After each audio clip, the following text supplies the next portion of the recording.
All right, guys, let's take a break from what you're doing. To let you jump back on it, I'm gonna give you a short little conversation about acids and bases today, and then I'll let you jump back on your virtual lab on acids and bases and anything else you need to make up. I'm here for you, and I'll grade the things that I see folks have.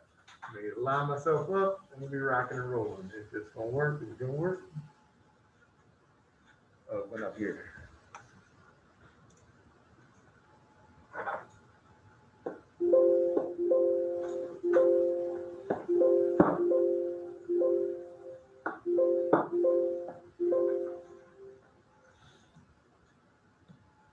All right, so what do we already know about acids and bases?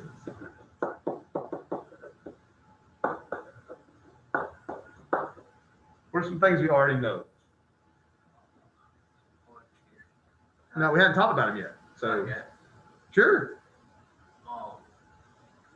Acids are usually their pHs are variable. All right, so we'll talk about pH in a little bit, okay? So when it comes to pH, acids are going to be less than what number? Anybody know? 7. Very good. Less than 7, and bases going to be greater than 7. Now, pH is a scale measurement. What other scale measurement have we talked about this year? There's one other measurement that we called a scale earlier this year. Really? Not really. Throughout the year, but what other measurement is a scale measurement?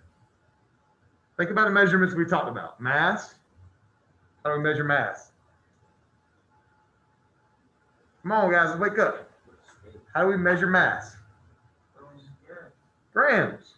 How do you measure volume? Liters. How do you measure temperature? Or he said Kelvin or Celsius.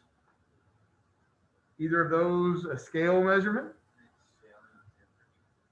Which one is a scale measurement? Kelvin or Celsius? Kelvin. No. Wait, what? Celsius is a scale measurement. That's why you say yes, SCALE, a scale measurement. Okay. A scale measurement is a measurement that doesn't have a direct correlation with what it's telling you. Okay. If you say this weighs 3 grams, then it weighs 3 grams. That has a direct measurement. If you go to 5 grams, if you go to 6 grams, that's twice as much. If you go to 9 grams, it's 3 times as much. Make sense? Okay. Is there such a thing as negative grams? No, it's grams mass is not a scale measurement. But Celsius is a scale measurement because Kelvin is the real number. But all we do to make those Kelvin numbers make more sense to us in everyday life is to subtract what number? Very good. You take the Kelvin number, which is a real measurement. If something is 100K temperature and something else is 200K temperature, it's twice as hot. Okay? Because that is a scale measurement. But Celsius, that's not a scale measurement. Celsius is a scale measurement. You can have negative numbers, and the numbers don't go twice as much. If it's 30 degrees outside Celsius, and then it's 60 degrees, it's not necessarily twice as much because it's actually going from 303 Kelvin to 333 Kelvin, which isn't twice as much. Does that make sense? Okay. Celsius is a scale measurement because you change the number to just make sense. You do the exact same thing for pH. The lowest pH you can get, anybody know? 0. The highest pH? 14. Okay. So pH is a scale measurement because the real measurements are concentrations, molarities of how much hydrogen that you have in your substance. Lots of hydrogen, you're going to have a low pH, you're going to be an acid. Not as much hydrogen, you're going to have less pH. You're going to have less acidity, more pH, you're going to be a base. It's a scale measurement. So if something has a pH of 3 and something beside it has a pH of 2, you would normally think, well, that's just one step difference. But it's actually a factor of 10. Every step on the pH scale is 10 times. So pH of 2 is 10 times more powerful than pH of 3. pH of 1 would be how many times more powerful than a pH of 3?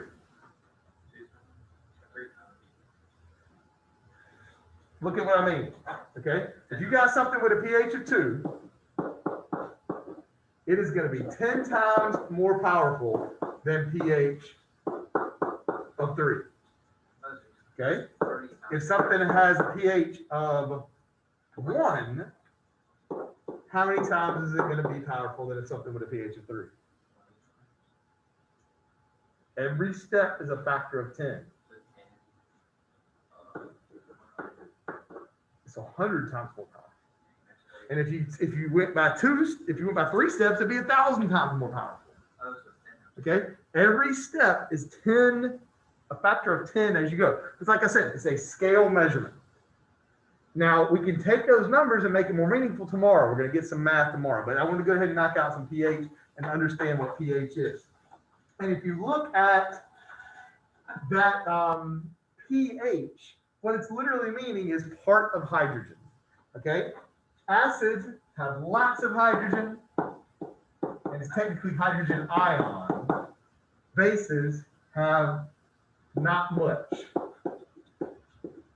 hydrogen ion. Okay? Hydrogen ions are hydrogens without their electrons. A hydrogen atom that doesn't have its electrons, it really wants to bond with something.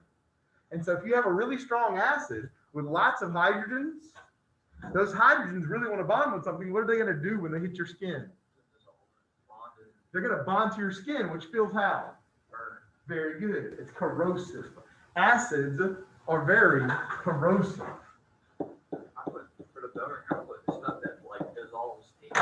Yeah, acids can be very corrosive. Now, here's what's wild. Bases at the extreme end can also be very corrosive, but in a different way. Instead of having lots of hydrogens, they have lots of hydroxides.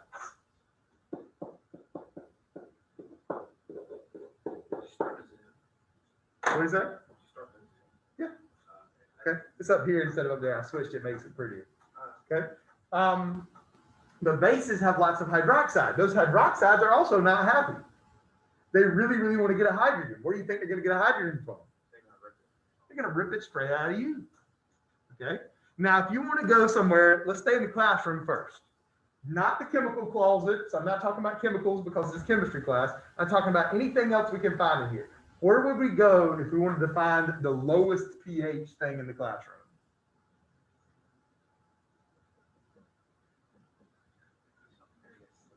Something very acidic. What can we find very, very acidic? Probably like cleaners are the basic. Very good. But like water is 7. Water is perfectly 7. We'll talk about that tomorrow a little bit more. Coffee's like I'll give you a hint. We'd have to do some surgery. blood. Blood's actually a little basic, little alkaline. It's like 7.24. Right. Where would you go? So we have to do a little surgery. So where am I talking about going? Inside of your body. Where? Your stomach acid. In your stomach. Your stomach's got a pH between 2 and 3. Very, very acidic. Because what's its job? To break down particles, to break down the food and make it into simple chemicals that you can then dissolve, that you can then absorb into your blood and use those nutrients. Okay. What about if you left the classroom? If I left you go out of the classroom and maybe into the parking lot, where would you find strong acids? Cars. Where? There's no like. Exhaust pipe really wouldn't find many strong It acids. would be like. It wouldn't be. Probably have to lift the hood. Oh, like the battery. The battery. Car batteries have very, very acidic fluids inside of them because it's all about chemical energy. It's all about chemical stored energy in those batteries. That's why they're so heavy, because you have those strong acids inside them to provide electricity when you need them. Okay. All right. So we got acids corrosive, bases are lots of hydroxide. What about if you wanted to go maybe to your kitchen at home, find some very, very strong base? You already said cleaning products, but you could actually go stronger than that. Special type of cleaning product. Bleach is pretty basic. Hand soap is a little basic, but like all your normal cleaning products, but acidic. I thought you were going high. Acetone. high pH is basic. Yeah, but low Okay. pH is very. Acetone, I'm not really sure. You'd have to look it up. That's like Pretty neutral, nail culture. maybe a little basic. Okay, you probably have to go underneath your sink to find some very Drain. probably the most basic thing you could find, most alkaline, which also means basic thing that you can find in your kitchen is Drano. Okay, if you drink Drano, all those OHs are gonna find some H's and they're gonna rip apart your cells to get H's, It's not good. and you bleed internally and die. It's a good way, not a good way to And go. what happens if you drink bleach? Okay, what do you say? What happens if you drink bleach? Not good. Yeah. Bleach will not even make it through your esophagus. Yeah, I mean, it would be corrosive. Burn a hole It right would, through yeah, your neck. it would be bad. I don't know about all that. All right, so we talked about acids and bases. We talked about pH scales, 0 to 7 or 0 to 14. I think of anything else we needed to talk about. What about taste? What? If you ate something and be like, ooh, that tastes acidic. What does it taste like? Sour. Sour. Absolutely. Acids. Does that powder stuff sound like a Sour Patch Kids? What's it called? Absolutely. Warhead, Sour Patch Kids, all those guys. Those are all Malic acids. Okay, there you go. What about bases? So what would a base taste like? So, Soap.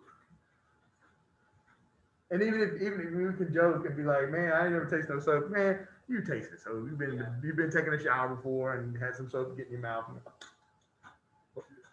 That's weird. It's bitter. Bitter. Bases, for the most part, taste bitter. Okay.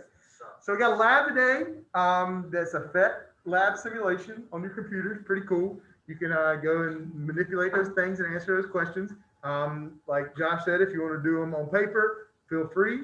I'll be glad to take your stuff. You can do a paper at home, bring it in class tomorrow. That's fine as well. If you do it at home and want to take a picture of it and submit it, that's fine as well. Whatever way is easiest for you, knock it out. Got a lot of good questions. It's a fun little simulation. Have some fun with it. And it also gives you lots of time, whether you're at home or here at school, to knock out those things that you may be missing. So lots of time to get this straight. We got this week, guys. That's our last week of new material. Okay, this is it. Okay, today, tomorrow, Thursday is acids and bases. Friday, we're going to test on acids and bases. And then we're done with new material for chemistry. Next week, we're going to have a different type of review because our final in this class is going to be very, very different because we're going to gear it towards, since we don't have a state final, hot dog, we're going to gear it towards another big test that you guys all have coming up next year, the ACT. And so we're going to create this final to mirror your ACT. Now, don't let that scare you, okay? I wrote the final with questions that I found. And so I made it in such a way that it's related to chemistry stuff, but it's also something that even if you don't know the chemistry stuff, I'm going to teach you how to figure out. Okay. So next week, Tuesday, Wednesday, Thursday, we're going to be doing that ACT review stuff. And then on Friday, we'll have the test open and you'll have from Friday until the next Tuesday to knock that test out. Questions on anything? You need help? I'll be glad to come help you. I'm going to shut down the Zoom though.